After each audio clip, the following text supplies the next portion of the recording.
Quinta-feira, 26 de março de 2020, fim de tarde, é hora de voltarmos a tratar dos assuntos duros do dia, da semana, do mês, dos próximos meses, né? Maria Célia Adonis, uma das minhas inscritas, me mandou uma mensagem pedindo que eu desse uma ideia. Essa mensagem eu vou responder porque eu ouço muito isso, vejo muito isso, leio muito isso. Para de criticar, dá uma ideia. Pois bem, não tem faltado ideia de minha parte aqui. Por exemplo, assim que apareceu a discussão sobre a pandemia, o micro-organismo, a doença, tudo, eu disse, olha aqui, vamos pegar todas as emendas de parlamentares, transformar num fundo para financiar o combate a essa doença maldita, né, que está nos assustando. Pois então, essa ideia foi comprada por muita gente, mas até agora não foi realizada. Ninguém pôs no papel e passou a ideia. Porque, por exemplo, isso aí era um começo. Agora, já que a Maria Célia Adonis está pedindo, vou dar outra ideia. Que é a seguinte: reduzir salários de congressistas, ministros de altas cortes, juízes, procuradores e outros funcionários dos três poderes que compõem aquilo que o Fernando Collor de Mello chamava de Marajá. Ou seja, a elite do funcionalismo, que ganha muito mais do que se ganha na iniciativa privada, que tem aposentadoria integral e que conta com privilégios.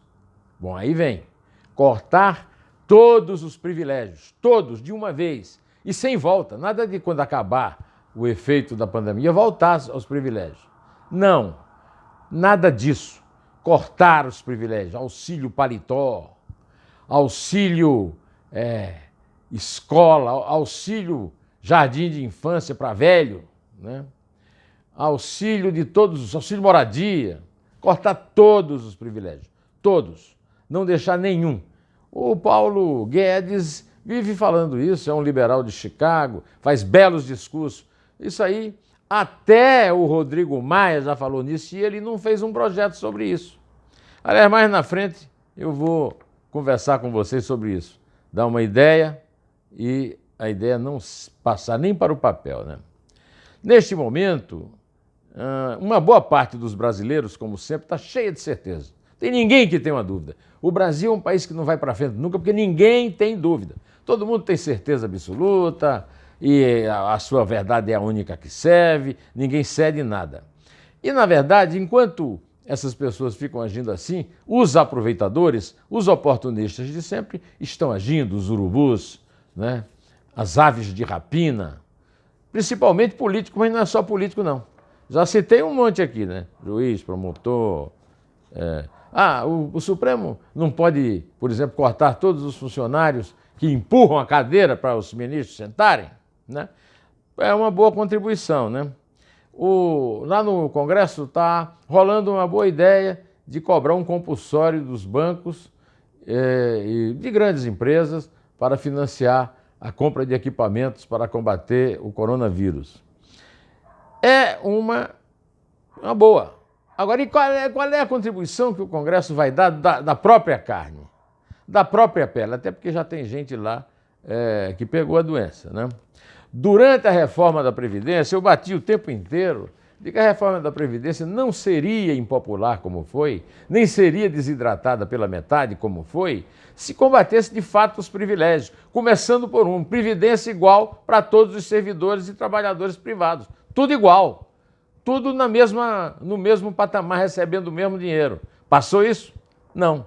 Os militares tiveram uma, e depois isso, e teve aquilo, certo? E aí lá vem aquelas exceções do Brasil. Então, essas medidas só valem, viu, Maria Célia, só valem se não tiverem exceções à regra prevalecer. Em Brasília, eu passei alguns anos em Brasília e vi que o grande hábito de Brasília é ler diário oficial. Os funcionários do alto padrão, né, ficam lendo o diário oficial para procurar vantagens e pedir isonomia. A segunda leitura mais popular é a Constituição, mas não é porque gostam da Constituição ou porque querem cumpri-la, é porque procuram na Constituição mais um direito adquirido para caber dentro de algum artigo, quando não inventam, como essa história de que o cidadão não ser considerado culpado indica que ele não pode ser preso, quando esse sinônimo não existe, que é a tal da jurisprudência do Supremo sobre a prisão em segunda instância. Bom, no meu jornal, o Estadão, agora mesmo eu estava vendo o portal, e o principal título do portal é: de 100 medidas anunciadas, 63 não saíram do papel. Como é que vocês querem que o assunto seja resolvido se as medidas são só anunciadas, só da saliva? Saliva. O meu amigo Zeferino Vaz, que fundou a Universidade de Campinas e a Faculdade de Medicina de Ribeirão Preto, dizia que no Brasil nunca vai ter aquilo, o país do futuro e tal, enquanto suar mais do que salivar, que se saliva. Inclusive ele falava da ciência de salivação, né? Que era aquelas coisas, né? Aquelas carreiras universitárias que dependem só de papo em aula, né? Bom, eu também tenho a minha opinião. Agora, eu não estou fechado a todas as opiniões, eu só quero lembrar que a minha opinião é baseada na experiência internacional. Por exemplo, na Itália. A Itália, o governador do Lácio e outros comunistas e socialistas, da turma da esquerda, propagaram a ideia do abrace um chinês, quando o assunto chegou lá à baila. O resultado é que a Itália até hoje sofre com isso. E ainda tem gente que acha que o isolamento não resolve nada. Eu prefiro apenas apelar para os exemplos reais. Aliás, notícias boas nós temos nesta quinta para dar. O G20, que é o grupo dos 20 países mais ricos do mundo, vai doar 5 trilhões de dólares, 15 trilhões de reais, ao combate à doença terrível, que está repetindo aí a queda da Bolsa de 29. Mas esse dinheiro não vai bastar nem para salvar vidas, nem muito menos para evitar o colapso do mercado de trabalho e da economia. Isso vai depender do esforço de cada um, do talento de cada um e da vontade de se libertar dos privilégios da casta burocrática que manda no Brasil. É um fenômeno internacional, mas no Brasil é pior, né? Acaba a justiça do trabalho, a justiça do eleitoral e bota tudo na justiça comum. Nenhum país do mundo tem esses penduricalhos, esses prédios suntuosos. Vende os palácios e bota o dinheiro para combater. Agora, com todo esse dinheiro, ainda acham que é uma gripezinha? Que é histeria ficar falando, né? Pois bem, mas vamos para outra boa notícia. Mesmo com o crescimento, eu vou ler aqui, mesmo, para não dizer que eu não estou inventando, que é fake news, né? Mesmo com o crescimento do número de casos confirmados da nova pandemia em Nova York, o governador Andrew M. Cuomo disse nesta quarta-feira, ou seja, ontem, que a região já está dando sinais precoces de que as rigorosas regras de restrições no estado estão retardando a propagação do vírus. No domingo, ele disse, a projeção era de que as internações dobrassem a cada 2 dias. Na terça-feira, as projeções sugeriam que as internações dobrem a cada 4,7 dias. Espero que você concorde que essa é uma ótima notícia. É quase boa demais para acreditar, disse o prefeito. E as flechas apontam na direção certa. Mas o importante agora não é ter razão, eu não estou querendo ter razão. O importante agora é escapar da pandemia e, para isso, o país precisa de união. E é o que a gente vê? Não. No caso do Brasil, o que a gente vê muito é oportunismo. E ainda não tive a felicidade de ver um político do governo ou da oposição que tenha guardado as armas em casa e partido para a concórdia, mesmo sem poder abraçar ou até cumprimentar um adversário, que no Brasil sempre continua sendo tratado como inimigo. O 18º membro, até a última notícia que eu vi, da comitiva do Bolsonaro para a Flórida deu positivo na doença, né?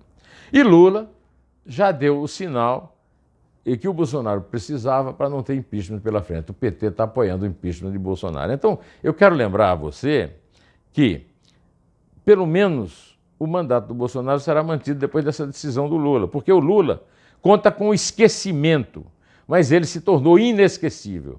O que ele fez deixou marcas indeléveis que nada apagará. Do lado oposto a esse, nós temos o governador de Goiás, Ronaldo Caiado, que bateu duro no presidente da República, mas disse as coisas certas. É preciso entregar as decisões a quem entende do assunto. O Caiado é médico e sabe o que faz.